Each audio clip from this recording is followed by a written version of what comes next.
जिहाद संपवण्याची जबाबदारी प्रशासनाबरोबर हिंदूंची.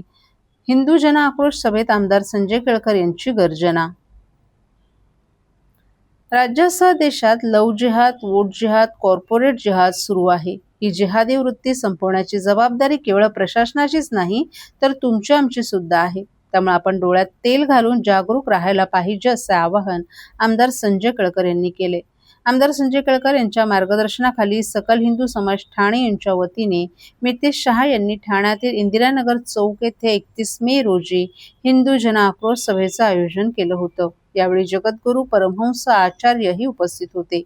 यावेळी उपस्थित हिंदूजनांना संबोधित करताना आमदार संजय केळकर यांनी देशाच्या रक्षणासाठी जागरूक राहण्याचं आवाहन केलं. ही प्रभू रामाची भूमी आहे. आम्हाला छत्रपती शिवाजी महाराजांचा वारसा लाभलाय.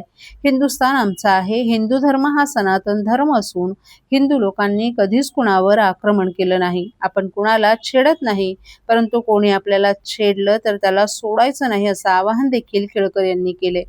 राज्यासह देशात लव्ह जिहाद, वोट जिहाद, कॉर्पोरेट जिहाद सुरू आहे. हिंदू मुलींना आमिष दाखवून कधी बळजबरीने हिंदू धर्म सोडण्यास भाग पाडलं जात आहे. त्यांच्या हत्या केल्या जात आहेत. ही जिहादी वृत्ती संपवण्याची जबाबदारी केवळ प्रशासनाची नाही, तर तुमची आमची हिंदू बांधवांची देखील आहे. त्यामुळे आपल्याला जागरूक राहावं लागेल, असं आवाहन देखील केळकर यांनी केलं.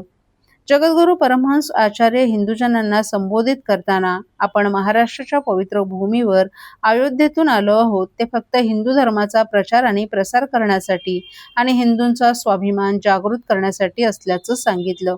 उत्तर प्रदेशमध्ये मुख्यमंत्री योगी बाबा हे असा न्याय करतात की गुन्हेगार परत गुन्हे करण्याचा प्रयत्न करत नाहीत. भारतात कुठेही लव्ह जिहाद होणार नाही, याची सनातन हिंदू धर्मानं काळजी करावी, असं आवाहन देखील त्यांनी केले. हिंदू जन आक्रोश सभेला भाजपचे स्थानिक नगरसेवक अमित सरैया, सुरेश कांबळे, नगरसेविका अनिता यादव, नगरसेवक सीताराम राणे, विकास पाटील यांच्यासह समाजाचे अनेक पदाधिकारीही मोठ्या संख्येनं उपस्थित होते.